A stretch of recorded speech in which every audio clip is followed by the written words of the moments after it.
The next presentation follows, I think, with regard to the general topic, of course, efficiency, but I think there's somebody standing in front of you who does it every day in his office, and that's quite challenging. I mean, we are also trying to do that in our architectural firm, and there's the and there's where we want to go. And I think you're managing to be much further ahead than our office with regard to efficiency, actually doing it on a daily basis, and I'm really very happy and also very honored that you again sharing your information with us. I think we have already developed from what we saw last year further, so it's also interesting to me, you know, how far you deep into how you dive into this field of efficiency and how you make it happen, and you can also give us maybe your perspective on what kind of clients you have or how you're dealing with clients to make things like that happen. I'm going to flee. This is not expectations I will not fulfill. Thank you very much for the invitation. I'm honored myself to be here. Since this is, as I know, the only chair or the most motivated chair in Germany that deals with and teaches sufficiency. No, I run away. No, I run away. Yeah, it is very kind of challenge for me to give this lecture in English, which I have not done before. So I brought my friend from DeepL with me, deepl.com, which helped me to translate my slides and my notes I have. So this time, unfortunately, I need here some help, and I hope it will do what you expect a little. Yeah, where do I start? I start here with some flashlights, I call it in Germany. I have the impression that we have a change in the public discussion about sustainability in the whole, but sustainability in building, business, economy as well. And when I saw this not long ago on Zeit.de, which is a leading German magazine, weekly magazine, newspaper, and it says if it goes on like this, the world will be on fire. And this is like what I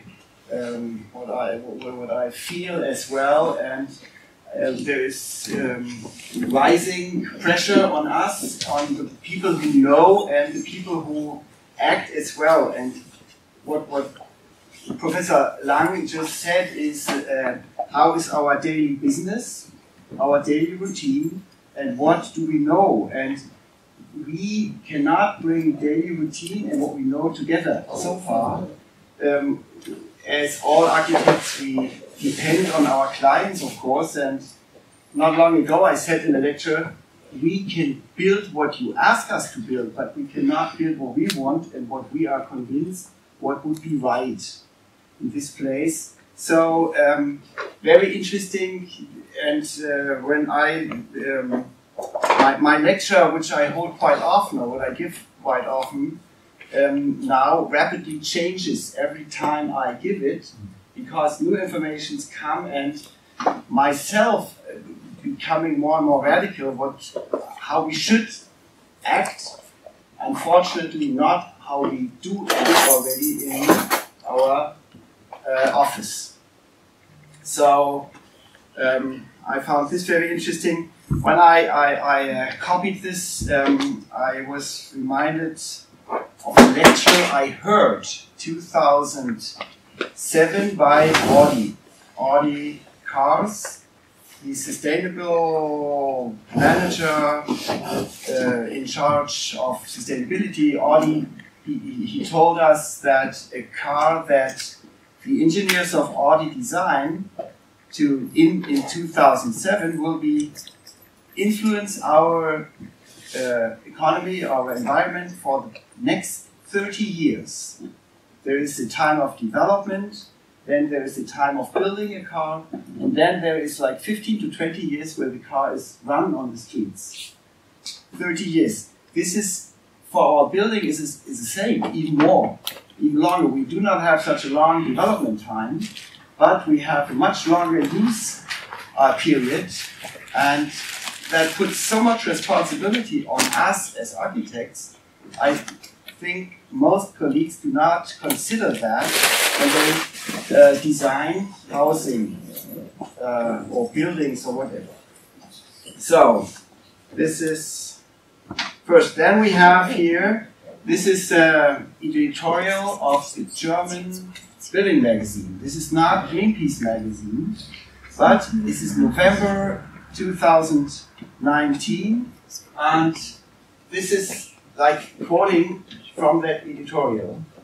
And it sounds to me, I have not read things like that in the German construction magazine before. Building is an environmental sin. Seriously, climate friendly, we cannot build. Every new building, ecological disaster. This is right, that radical wording in that magazine. And here, actually, ecological is only not building. So this brings me to Daniel Fuhrhoff, who runs a blog, Forbid Building, verbietetesbauen.de, very interesting. He gets lots of attention with his forbid building, and he has a new word, which is building shame, construction shame, like plane shame. I don't know how to translate that in English. Flying shame or SUV shame. He created building shame, construction shame, and he was surprised.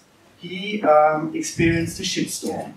So many people got angry at him, and this is another flashlight on the situation we are in. There is like many people become afraid of losing wellness and losing things they are used to, that we have to reduce, probably have to reduce our consumption. So this is my company, which I run with 2 partners. Most of the time we draw funny cards for our colleagues who have birthday or something else, maybe, or need in a hospital some encouraging card. And if not, it is like the topics we deal with. When I see this now, like a few years ago, I always thought like it's very good to build in wood. It is very interesting to deal with sufficiency. We have residential groups, very many. We build for them modern share housing, and I thought, wonderful, we do all we can. Today I think this is not enough. This is like a little better than other people do. It's not enough to achieve, to reach climate goals. Climate change is not really a surprise. I'm so old that I remember this title here, holding in my hand, 1986. I was 25, the Cologne Dome underwater because of the rising sea levels. So since then, nobody can deny knowing anything about climate change. This is like 30 years. We had books and things and scientific informations way before that, but like this is, there it was public. And Anja said it before, German households consume more energy for living. This is a news which is not from 1987, 1 year after the Spiegel was published. It is like 2018. This is 1 year ago, and she had informations about that. This is like 30 years since we know about, and nothing happened, and this is horrible actually. So why can this happen? Anja said it, we have like energy saving audience, which is like very strict. We have the KfW, largest developing bank in Germany, which supports energy efficient building. We have the German Sustainable Building Council, which certainly offers the most complex rating system for sustainability. But the rating of sustainability is not enough. That helps, obviously, nothing. And this is like deeply rooted thinking in Germany, and I suppose in most countries of the Western world. The Green Party, which I hope will help us to get the climate change a little slow down. They had, for an election in 2016, they had in Darmstadt, where I come from, 150,000, 170,000 people living there. They had a campaign that said, building instead of thinking, 10,000 apartments for a city of 150,000 people. 10,000 apartments, which is enormously a lot. And we had a little calculation in the city. All the green parks were filled with building, with residential building, just to have 10,000 new apartments till next year. I don't think they succeeded, but they built a lot. So, and this is like in our thinking. This is the answer. Nobody asked the question. How will we solve our residential living apartment problem? The answer is before the question. Same here. I love this. And first we had a sufficiency building Congress in 2014, the first one in Germany. And I already had this slide here. This is Einige, is someone who offers renewable energy in Frankfurt and the cities around. And they had this here. I want to live sustainable. Fine, who does not want to do that? And I don't want to do it with less. No reducing, nowhere anything like that. And they promise me, you just have to buy my renewable power, and then everything is fine, and you don't have to reduce your lifestyle, anything like that. So, this is an effect you probably know about, the rebound effect. It says if processes get more efficient, they are more economic, and they are cheaper. And the cheaper they are, the more we consume them because we can afford it. This is very easy, and this is the reason why we have more living area in square meters, because we can afford it. If heating or yes, for example, passive housing plus energy housing, people do not have costs for heating anymore, so they turn up the energy level in the apartments. So this is like rebound effect, which is like good for refrigerators, which become bigger and bigger, and it's good for screens, which become bigger and bigger and bigger. It's good for cars, everything. So very, very difficult thing. But we may have some hope. This is an article about in a German architects magazine. November 2018. It is about how do we want to live. And this is a question. It is an event there. And the question is, how do we want to live? When I read this today, the question should not be how do we want to live. The question should be how may we live if we want to keep the temperature constant on this planet. But nobody asks that, so how do we live? And then further down, there's the vice president of the Chamber of Architects in Rheinland-Pfalz, and she begins to speak about the magic word, which is sufficiency. She advises everybody at the Congress to think about sufficiency, not further. It's not that we have a regulation at that point, but she says, well, think about, consider sufficiency. Here, I guess I do not have to explain what it means. This is like what Anja had to. I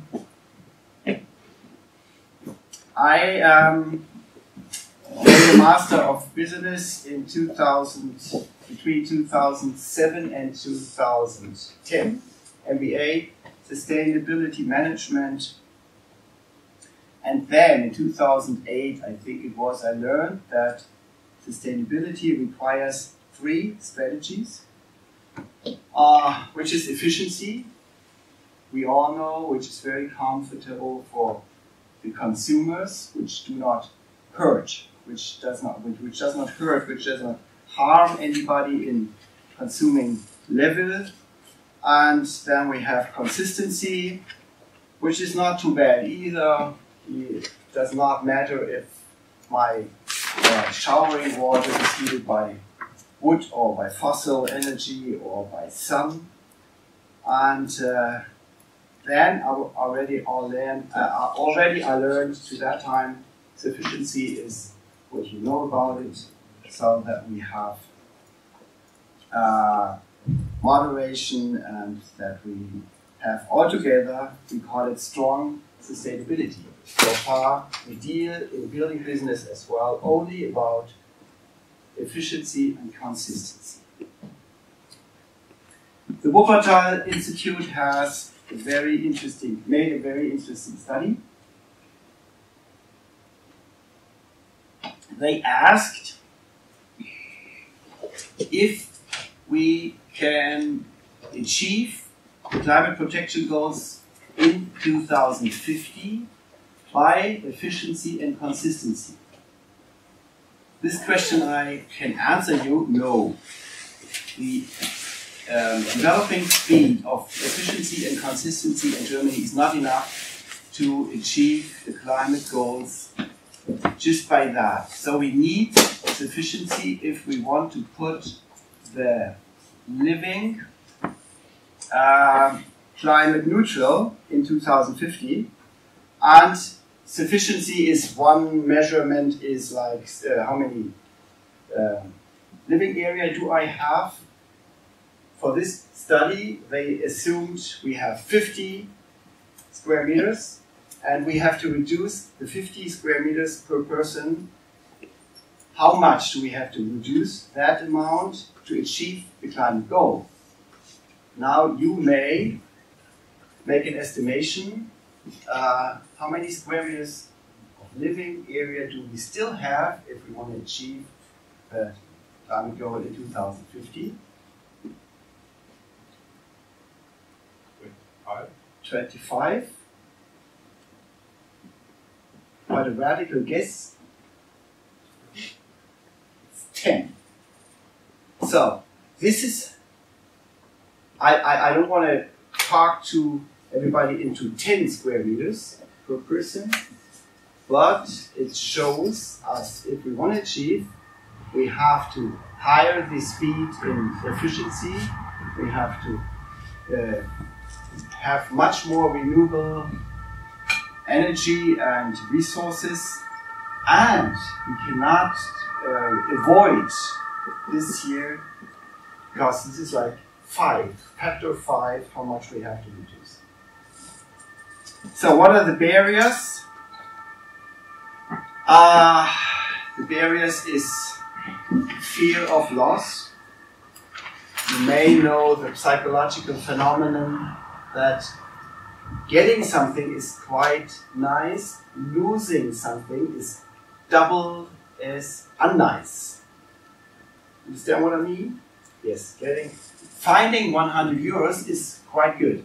Losing, you get mad and angry all day long, which is much, much higher in emotion than finding 100 euros. Status, and this is here we have the Pope visiting Obama, and he came with his comparatively small car, Fiat 500, and he had no status orientation. We have in Germany a green president in Baden-Württemberg, Minister President in Baden-Württemberg, and he says, I want to have a big car because every state president has a big car. Although he is from the Green Party and he should be coming by bike. We have a majority orientation. He said every president in Germany drives a big car, so he orientates as a majority, as most people do. We have delegation of responsibility. Nobody tells us not to drive a big car. And of course, the market wants us and tells us how good it is to do so. I have here a short story about barriers.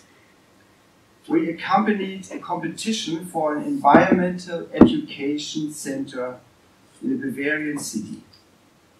And we had a sufficiency workshop with all the people who are involved in the process. At first, the participants were from the environmental center who were going to work in that new building they wanted to have. And then we have the city and the treasurer, so the people who had the money for them. And we wanted to find out how much sufficiency could work in that new building. So we had the neighbors involved too, and it came out there was no need to build new building because all the neighbors had free spaces which the environmental education center could have used.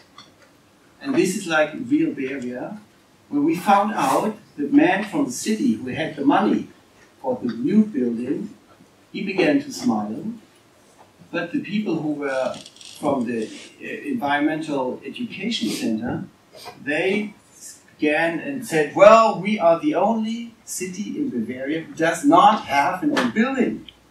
This is like almost like status.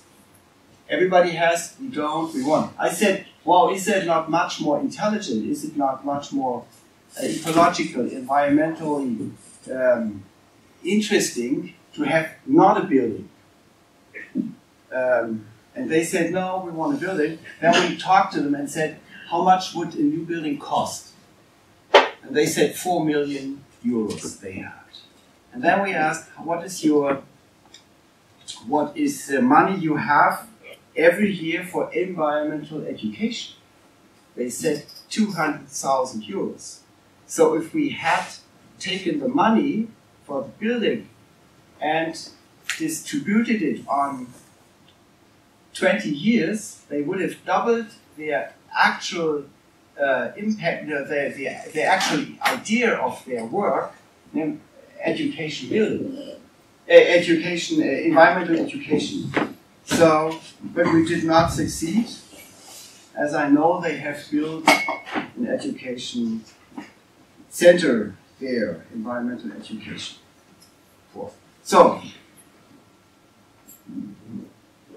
somebody tells us how to do it. This is Patagonia. Very, very, very sustainable outdoor clothing. And they have ads on Black Friday a few years ago where they said, we do produce the most sustainable clothing, but better don't buy our clothing. And they offer repair shops and tell the people how to use the stuff they have from Patagonia longer than before. In the end, I think this is like very, very, very smart marketing, and I suppose they even sold more sustainable jackets, but the thinking itself is quite good. So actually we should have ads from our building industry like that. We'll build this house.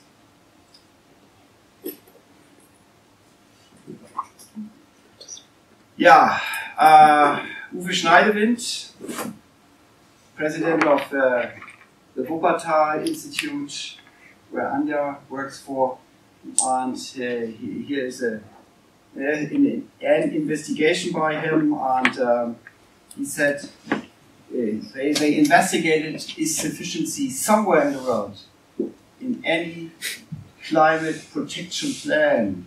Does anybody speak about sufficiency? And he said nobody does. So it is so important that we put a focus on this aspect of sustainability. Very interesting here, Nico Pech. He is a post-growth economist in Germany, quite well known. And he said we have two alternatives. Either we have a process now which we design to the less, or there will be a process which is caused by the disaster we will run in. So interesting, we have now still, he says, we have a chance to design the process instead of running into the disaster.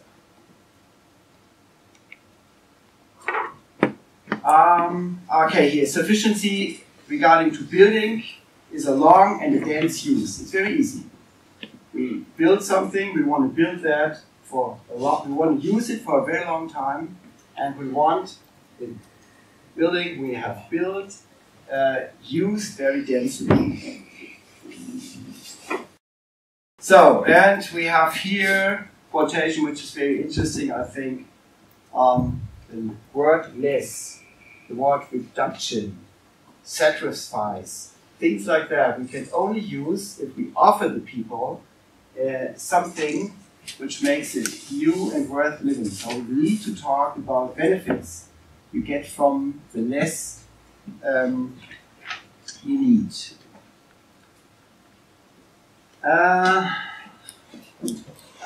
Matthias Fuchs and I wrote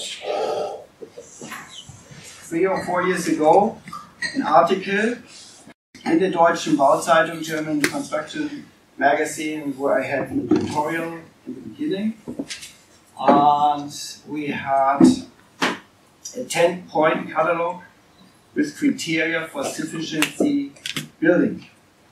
And this is divided into blocks: the project development, and the second one is planning and realization.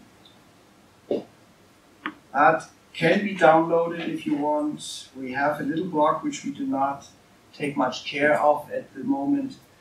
It's called weniger-ist-anders.de. There you can download the article if you want. And I want to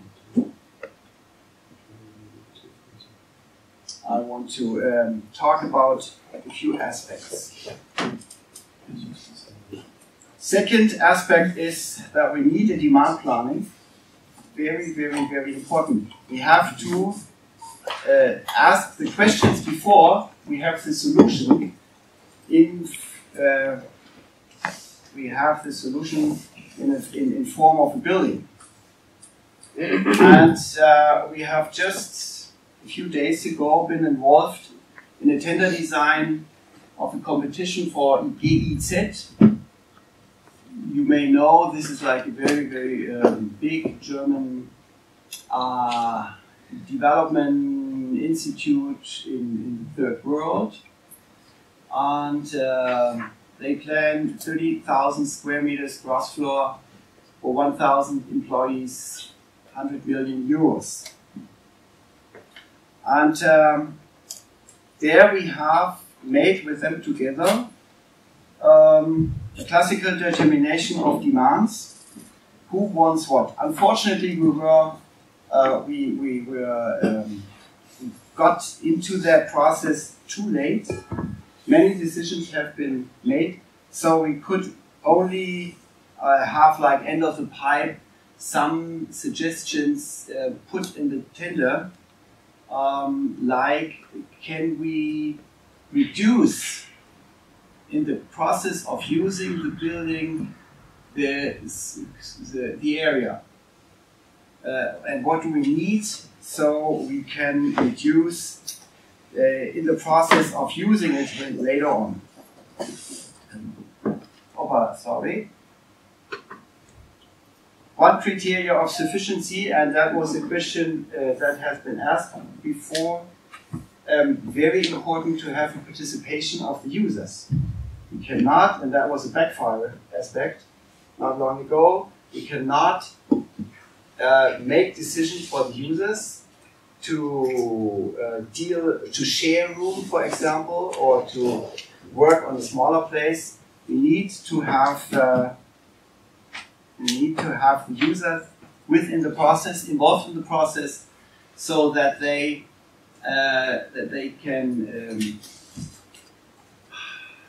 can bring into the process their ideas, and they can tell what is important for them, what is not important for them, things like that.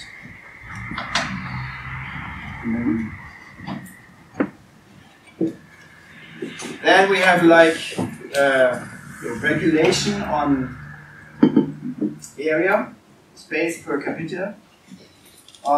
This is a project in Switzerland, Kalkbreite. They have 33 square meters per person, which is including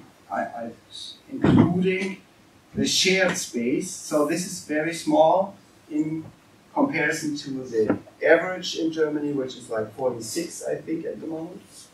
And if you use more space area in that Kalkbreite project, you have to pay a higher rent. And pay higher rent in relation to the area you use. So it's not an absolute amount, but if you live on 30 square meters, you pay, for example, 10 euros per square meter. And if you live on 40, you have to pay 15 euros per square meter. So it gets a lot higher and more expensive. Here we have a picture of a project. Well, I think I will show more pictures of that project later on. For small rooms, this is a little children's room. We have a little higher or a little more height in the apartment, so they can have a bed, upper bed.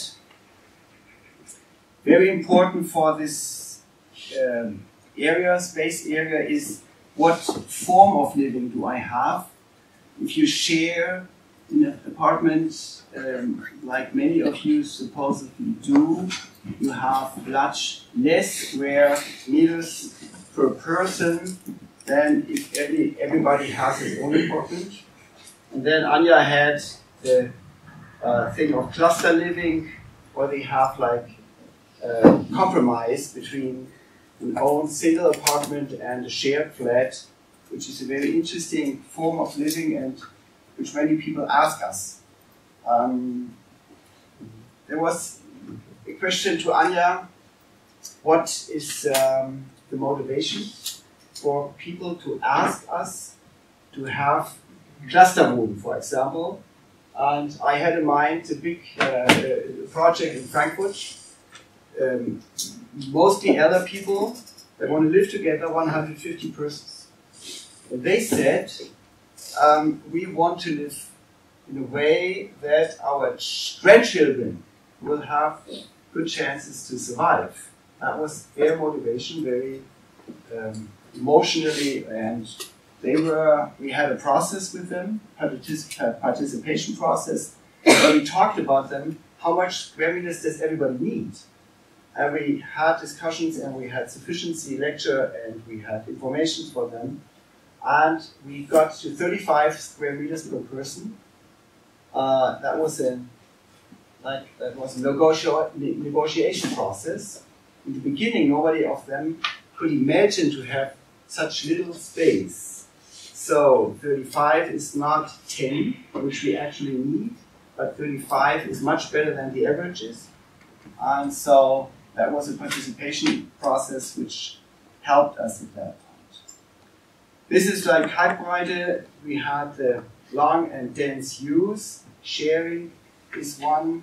Kalkbreite, the project in Zurich with the 33 square meters. This is Anja already showed. This is an interesting project in Karlsruhe called THBIP, and it is there were workstations for students needed. And instead of building new workplaces, the idea was to use an empty foyer of the theater across the street, which is on daytime not used so densely. And they put here, this is the foyer, and they had workstations for the students there. And at night, it looks like that, and the people have champagne instead of coffee. And all they needed was Wi-Fi and a coffee bar at daytime for the students. Flexibility and convertible. So this is like, how can we adjust a floor plan to changing demands. And this is a project we have finished a few years ago in Darmstadt. You see the structure. And the rest is, all the other walls are built with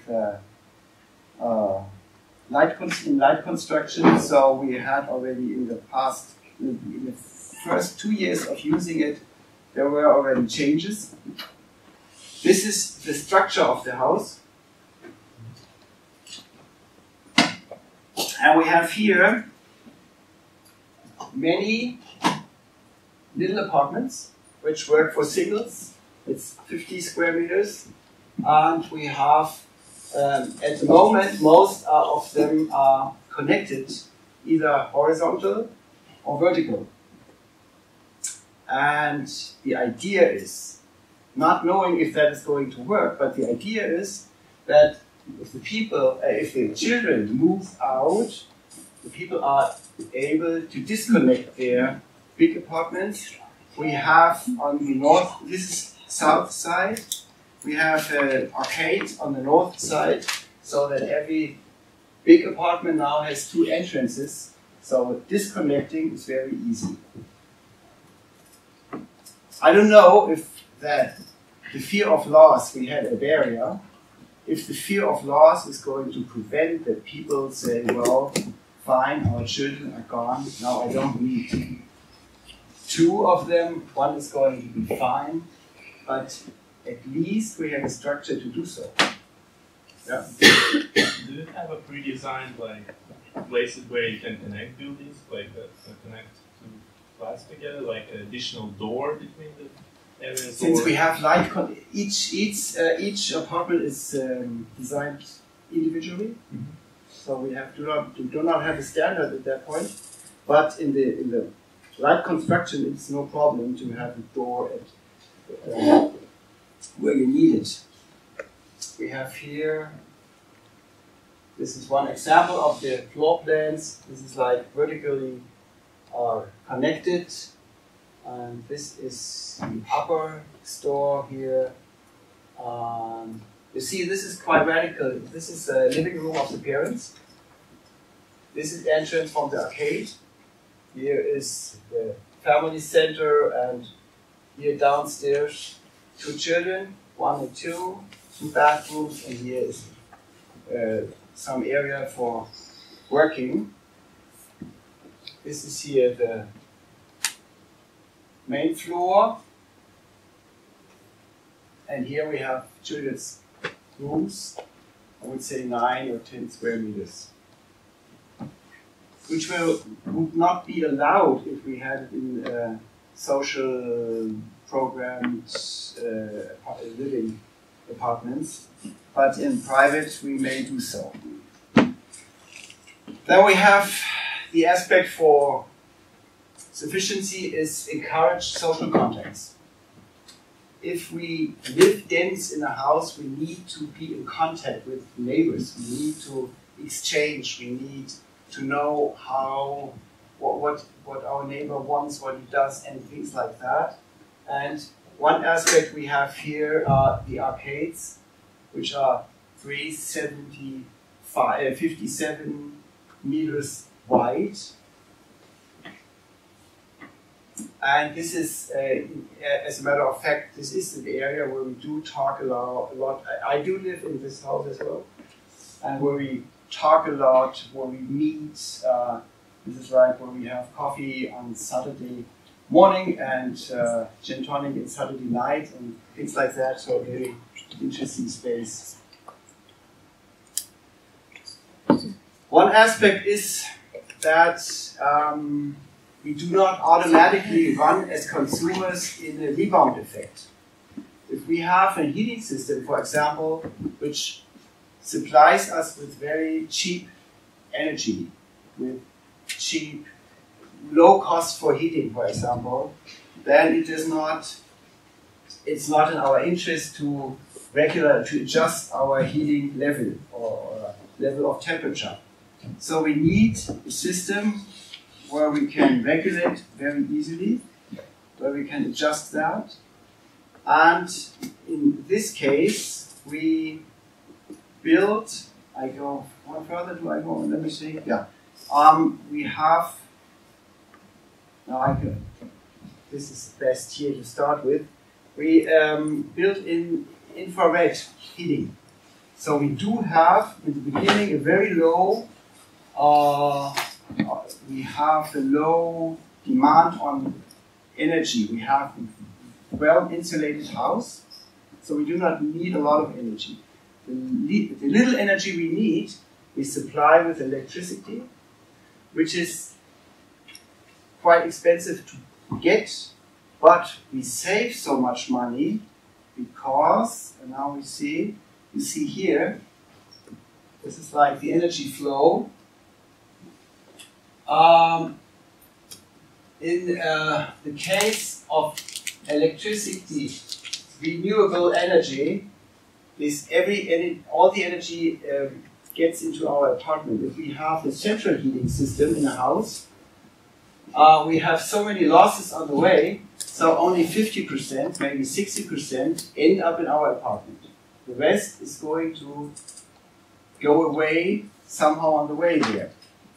And then we have, with this infrared, you see this is our heating up here. And we have minimum heat requirement here in the whole building. And what else do we have? Here, same with water. We have electricity water warming, which is quite expensive for the use. It is not expensive for the investment. So the people in the house consider very well if they shower 3 minutes, 5 minutes, or 15 minutes, because this is like calculable how much money it costs. So, and we have other advantages. It's very interesting. We get a lot of requests now in our office because of this heating system. And we are accompanied by a research program of the university in Constance, who is investigating how the two systems of classical central heating compares to the electric heating, and the people in Constance like the electricity solution a lot. Potential. Interesting question, how much can we supply on climate protection with sufficiency? We have here a study from Zurich. There was an aspect about Zurich which was not in the discussion before. The people, Switzerland has the perspective on environmental seen from the person. They have the 2000 watt society as an idea, and it is the declared goal of the city Zurich, for example, that the people not consume more than 2000 watt permanently, which means 2000 multiplied, you know what I mean?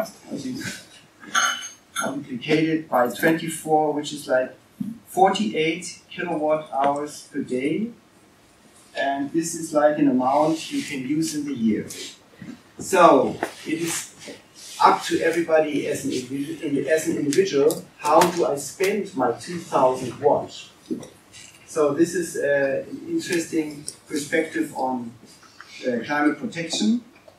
And here in the study, they compared different apartment sizes. See here, they compared people who live on 40 square meters, and they have a sufficient use of the apartment, and people who live on 40 square meters per person, and they do not have a sufficient, they have the opposite of sufficient use. And they have compared that with people who live on 80 square meters per person. And if I compare now here, this level of carbon dioxide emission compared to this level, we have a factor 2. So, on the other I conclude that we can save more than 50% of our energy consumption just by sufficiency. Here's another study where they had investigated the same aspects, and you see as well we have an enormous potential of saving energy by sufficiency. What is the benefit of sufficiency? That is economical, social, cultural, trendy, ethical, individual, and normative. I have one example here. The economic aspect benefit of sufficiency is the most obvious one. We have a colleague from us who went to Tokyo with their boyfriend, and they rented an apartment which was 11 square meters area. 11 square meters per person, so we are below the 10 square meters per person we need. Here we have 1 meter 140. This is here the bed, the double bed. Here is the kitchen entrance. This is the bathroom. And they did that because they could not afford more. They paid 500 euros for this apartment. And they do not stay together anymore. So they separated. Most obvious because of this. Living situation. Here, Xing, news. Everybody talks about it. We build smaller because it is getting too expensive. People cannot afford. And this is not driven by sustainable thoughts, it is driven by economic thoughts. Another benefit very much is the social one, which we have a lot in our office, and here people thank us for accompanying their process in building community house, building shared spaces, and the social aspect is very important. I think cities like Munich, they have 60% of single family households, single person households. So this is very important. Anja talked a little about research. This is the program officially. We have a homepage for that, which is Wohnen optimieren. That I can tell you, and you may distribute with the slides. It is about optimized space utilization, reduce new building pressure. And yeah, this is a strategy. We want conversion of existing buildings that the people can live in, apartments which are smaller than the one they live now in. We want to help them, change management, to find other apartments. And we want to build new apartments if the new apartment helps other people to stay close to their older apartment. So actually new buildings always would have to be very small apartments so people in the surrounding can move into a new house where they have low barriers and where they can live on a small footprint and small area, and the big apartments will be free then for families.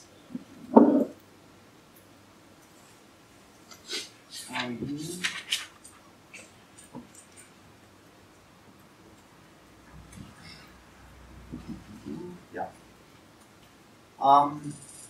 In our office we are currently working on 2 tasks for the research program. First of all, we investigate different housing typological in Germany, and how are they organized, how do the floor plans look like, and where do we have potential for making the apartment smaller, and where do we have the potential for subletting. And we try to make a catalog with solutions for all the types of living we have from the history of Germany. We work together with the University in Darmstadt, and some students now have investigations here on different floor plans. And we have a second task. We investigate the codes of federal states in Germany for building law, and where do we have barriers in the codes, so that is something, so we can talk to the politics, so that they may adjust the codes for building in that case. Yeah. Sufficiency, build less or build little, build long, use dense, and efficiency helps us to even lower the emission. But I always differ between good and bad. Efficiency, this is like a modest one-family home close to where I live, and this is for my point of view, it's poor efficiency. This is used to build more and uglier, and it leads to such houses like this one. Plus, they have a good conscience, I think, because on the double garage they put photovoltaic, and I suppose they tell all the friends how sustainable they are. Most probably the bank for efficiency have even given them cheap money to build that. Yeah, there we have consistency. It's just for what we do. We do build a lot with wood. This is like a school in Frankfurt we just finished. Some picture from that. Then we have the movie space. Anja showed that too. By now I think we have 25 schools built with this system, which is mobile.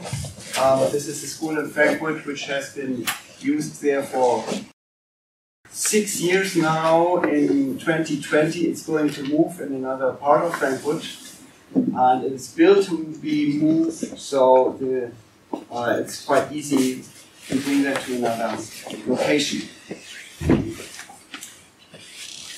Yeah,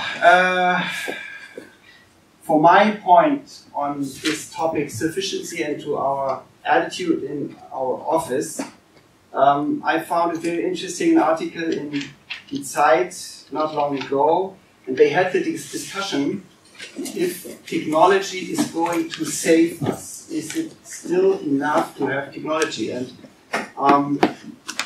the result in that article was, and I like that, is that if we had started to use the efficiency benefits we have developed the past 30 years, if we have used them to lower our consumption, we would not have a problem now. But since we use the efficiency benefits we had to higher our consumption level, this is not going to work. And in this article it says very nice, it's only a boy's dream that technology will still help us.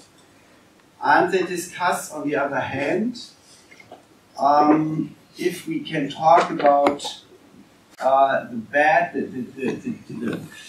the threatening word of reducing, can we talk about that? And they say here, we need to talk about that. We need to talk about lowering our consumption level, because otherwise we will not achieve our goals. And that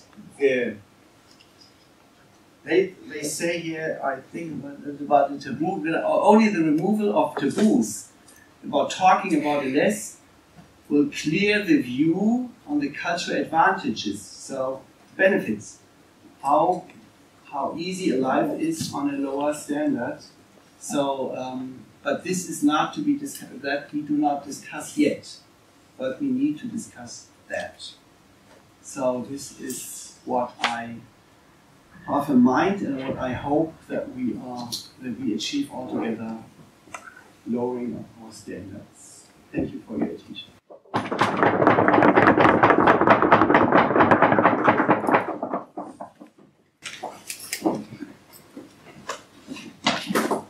So again, we have time for questions. A lot of thoughts there. Who wants to start? Yes.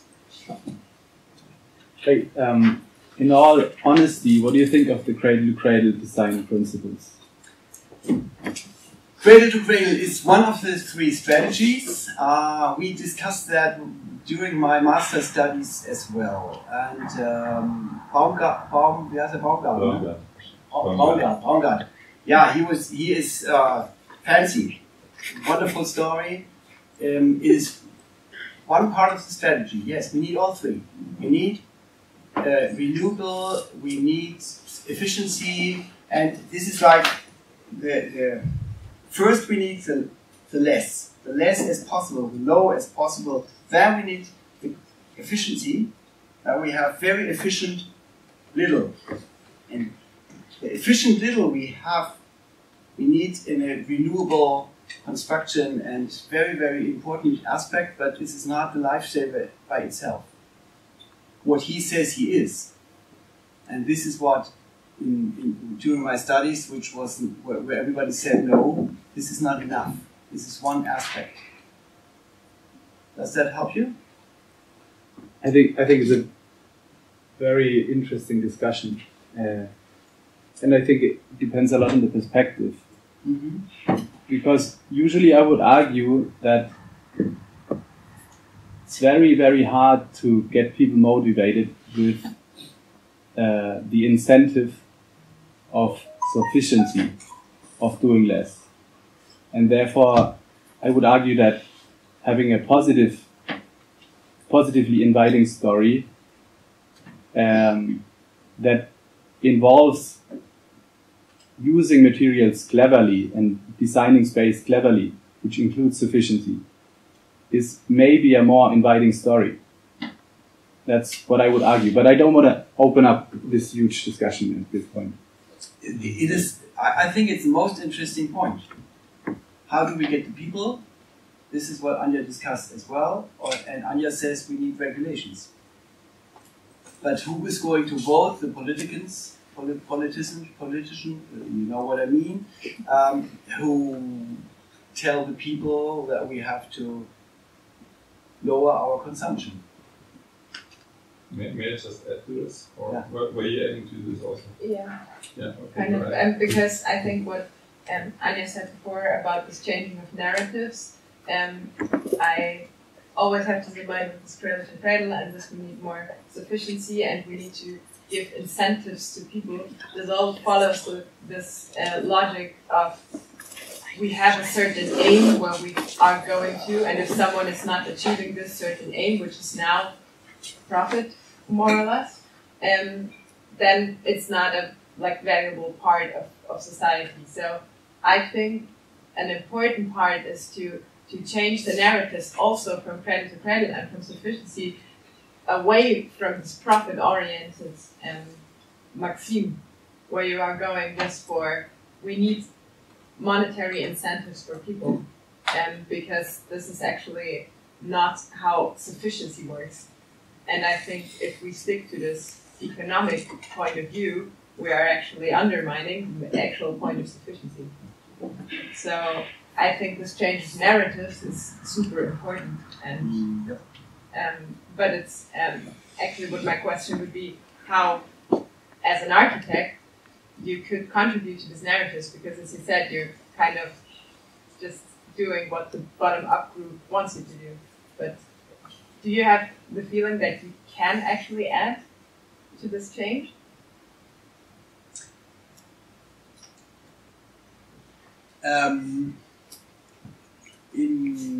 From the perspective of sufficiency, the research project is the most interesting and the most consequent we do.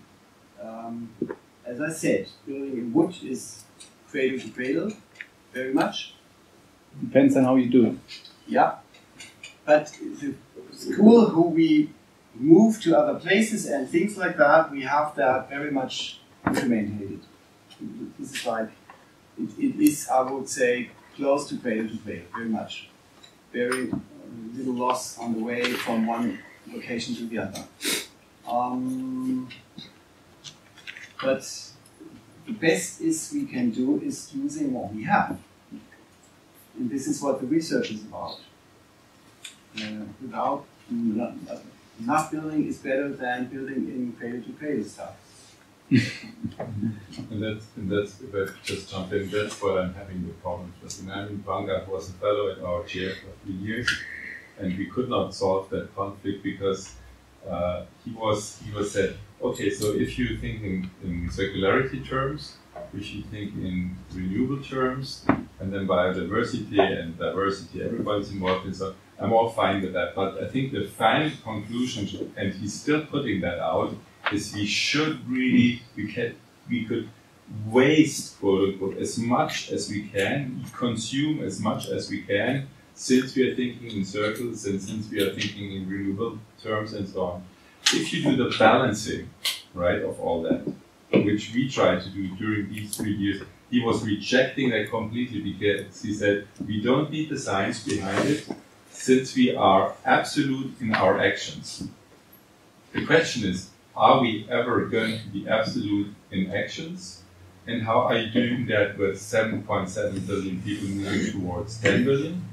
And with all the resource expectations we put out with our kind of economic model to third world countries, right? So if consumption is the ultimate goal, and I think he's putting that out, consumption on different terms, but it's still consumption, I think it just does not work, So I'm completely with you by saying we need positive models. I mean, doing the kind of sufficiency trip in the sense of that's shaming, right? So I cannot travel anymore because, and so on.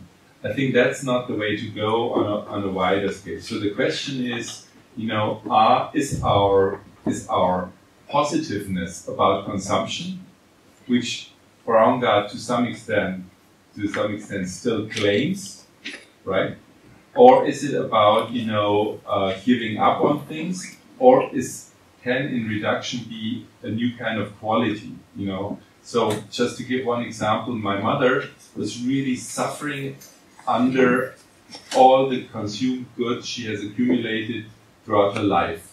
So at 84, she had no way of actually dealing with a big house, She did not have the money, she did not have the physical strength, but she would not be willing to move out, trying the, let's say, experiment of a new quality, being in a more controllable environment.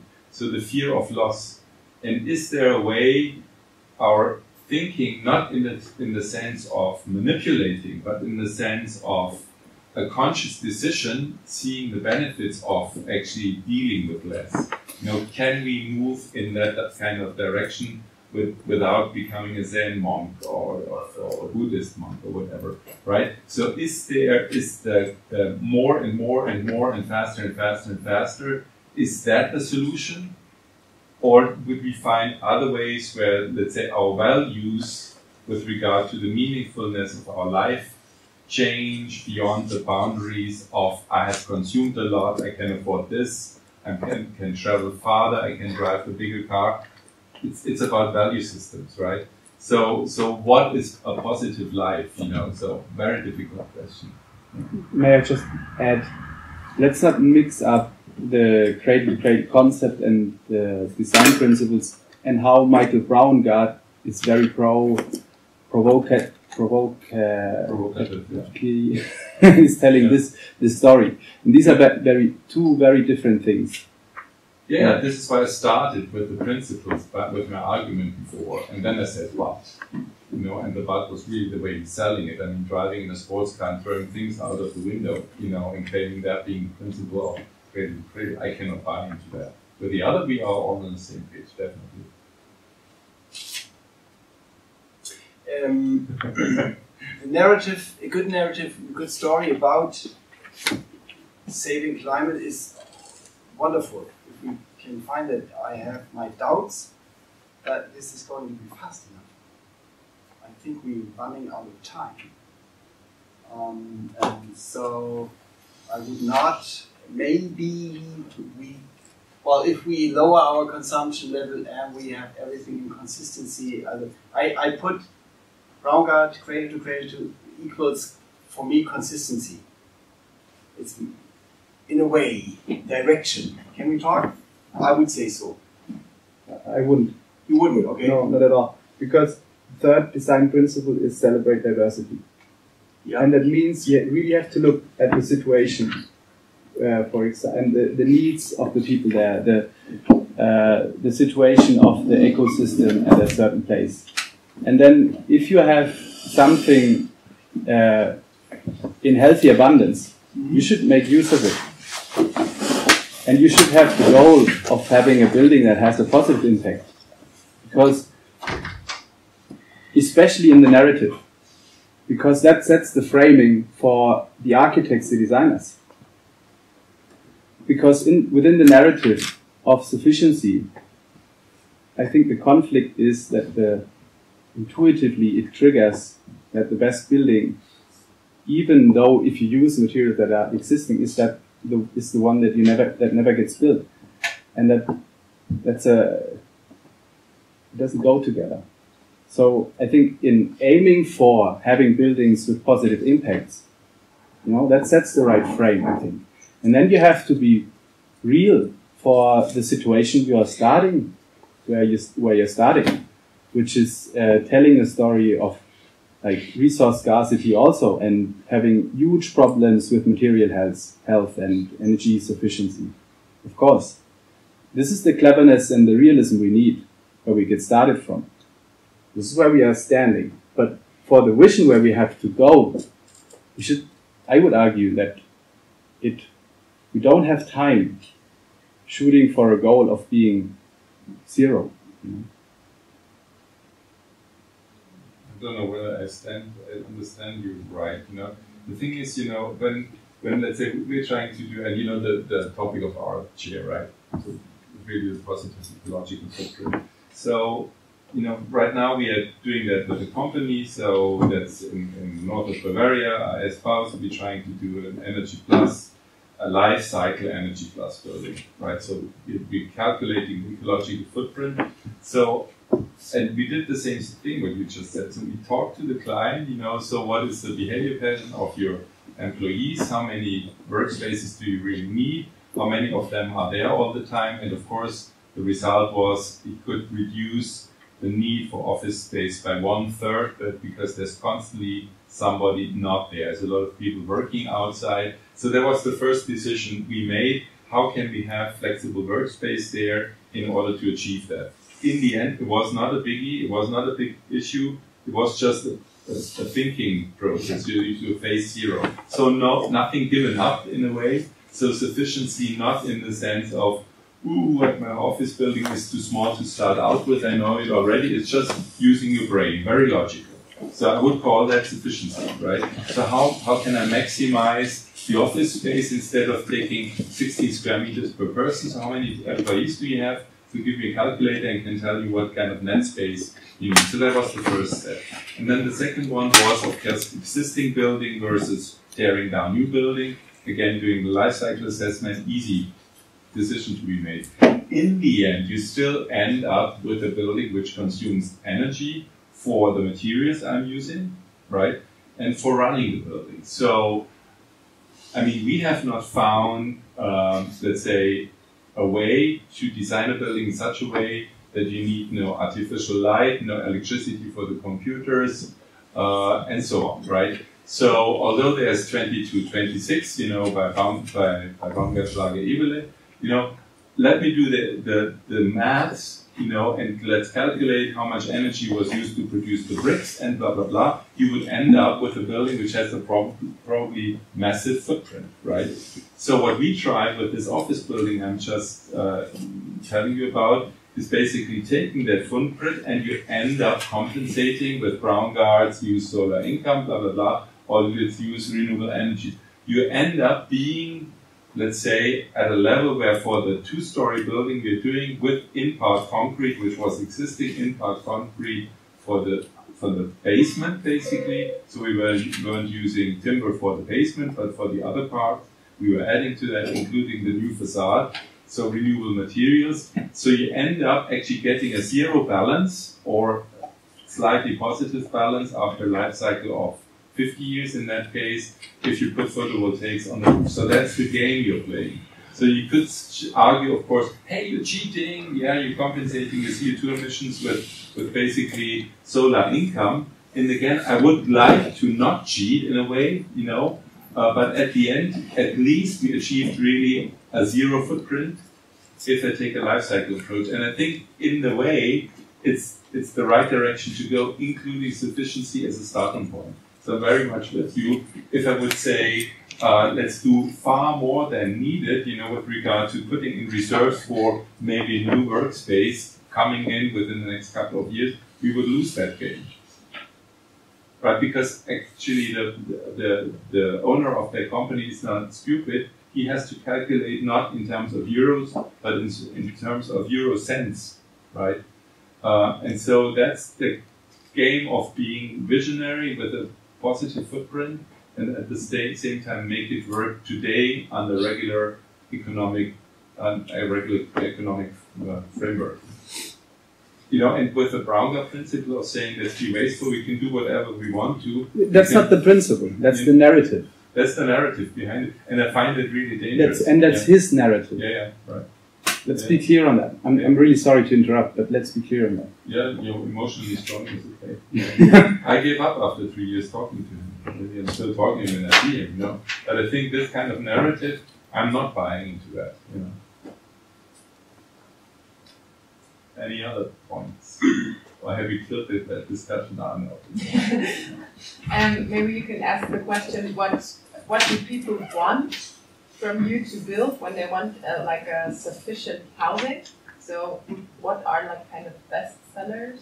And do the people have images of sufficiency which you have to say, okay, that's actually not really sufficient what you want to do? So are your perceptions of sufficiency between you and your clients different?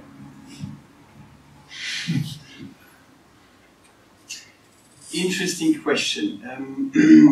Bestsellers is always communities with shared room. As a matter of fact, in very little cases, it ends up in sufficient area per person, because it's mostly it is add-on instead of exchange. So it is a story we tell. The people are motivated coming to us with this topic and the hope that their living is going to be better than the general living footprint is. And I think it's a permanent developing process with the people. Their imagination, their hopes, they want us to solve the conflict of having much and not being so bad about it. I can't answer your question directly. Most people do not have clear pictures or ideas what sufficiency actually is. They want to be good and have heard that sufficiency is something that some people consider good. Can I just add to that a little bit? So you are completely right that there is perceptions differences, and it's quite clear when we speak about the sufficiency here in Germany, but for example from my country, from Russia, there was a community living for quite a long time during the USSR, and everything was communal, but no one right now will ever want to move back to live in community to have something shared, because everyone is building their own houses, their own privacy, and this is the biggest value we have right now. So how can we talk about sufficiency in these terms when people know what, well, not sufficiency probably, but what is community living, and they don't want to have it anymore? I won't convince them. I will not be able to convince them. I think the people here who come to us, they have, as I said, a big group of people who want to leave the planet for their grandchildren. And that is motivation. And at that point, I think we have to show the benefits of shared community spaces where we can offer bigger shared rooms instead of having smaller individual special rooms, for example. But this is like more, this is not an emotional base, this is like brain. And people, it is difficult, it is so difficult. I agree. I do not have an answer. It is much more. The process, planning process with these groups, we do not make money with it. We make money with schools and our movable systems and things like that. If we have residential groups and want us to design a house for them, we always have to consider if we can afford that. Because we have so much talking and so much participation process, we need to develop with them together, which is sometimes we like that and sometimes we don't, because it's too much effort.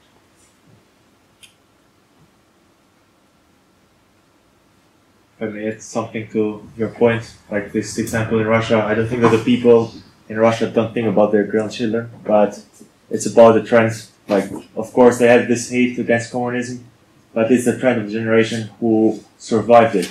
So maybe the new generation are going to have another opinion, and things are going to change, but of course in the future, in a certain period of time, that it's not corresponding our time, what we're talking now.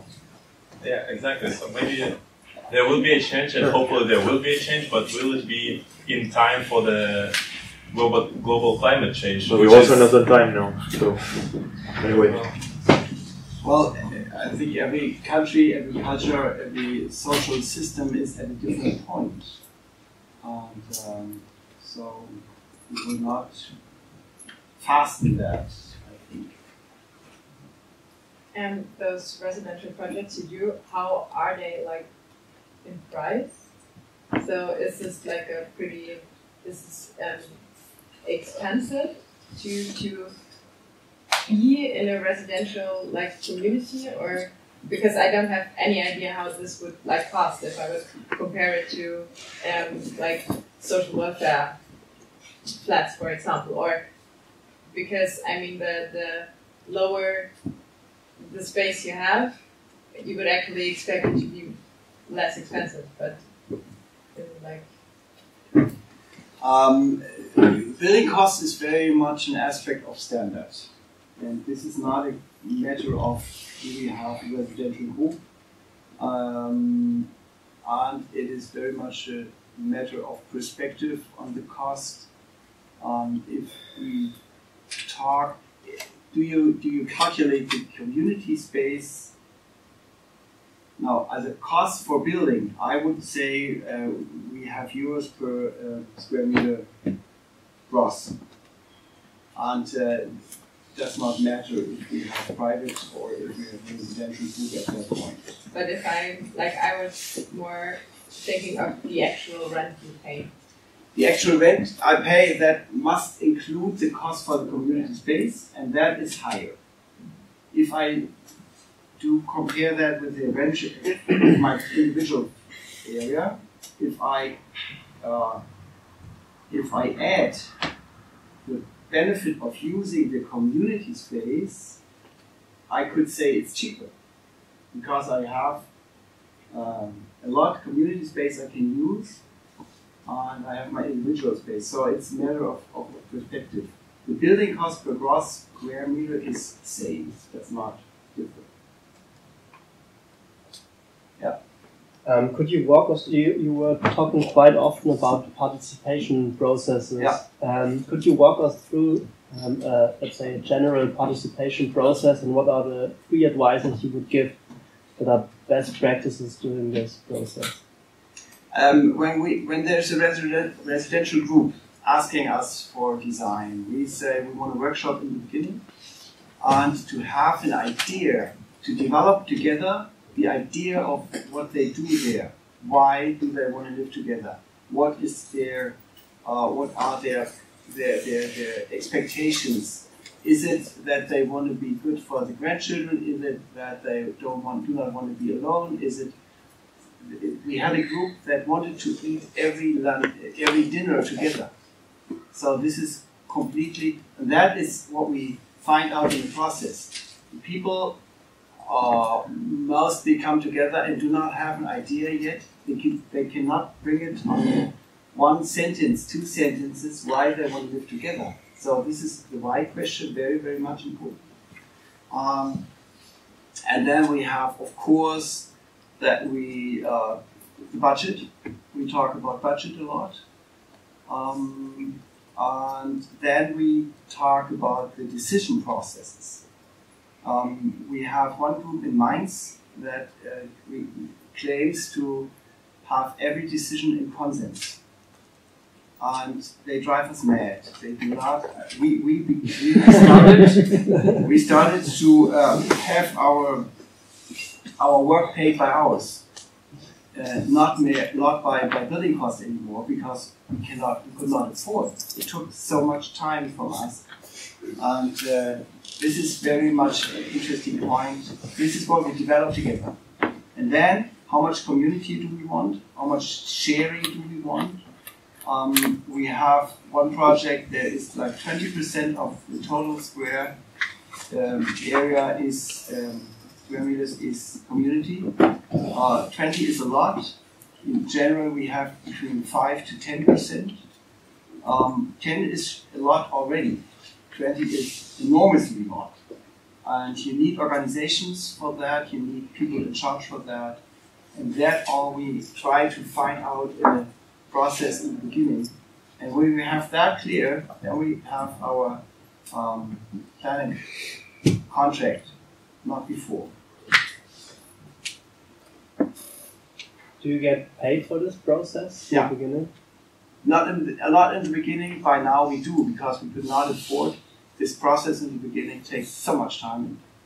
Approximately like 1 year, 2 weeks? The project I showed, we shortened the process very much because one colleague of mine, me and a friend, we had the participation process with us and had the planning quite far because we could not afford a lot of time.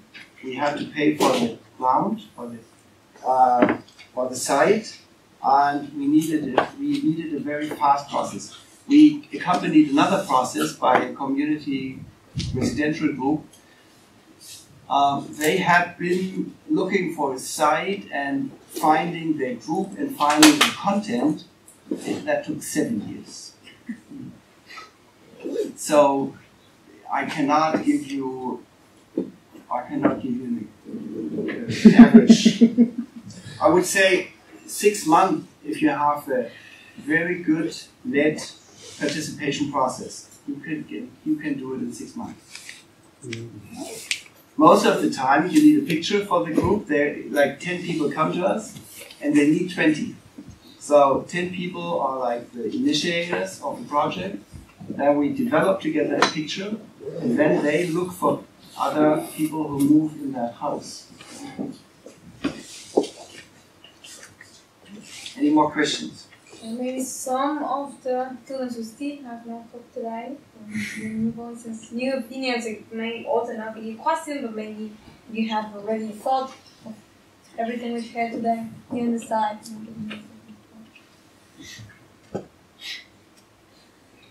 Okay, then I say we could maybe leave it here. Thank you very much. Arne Steffen, that was really a pleasure. I think both lectures have complemented each other very well, and I hope you all agree with me. We've learned a lot today. So thank you very much for coming.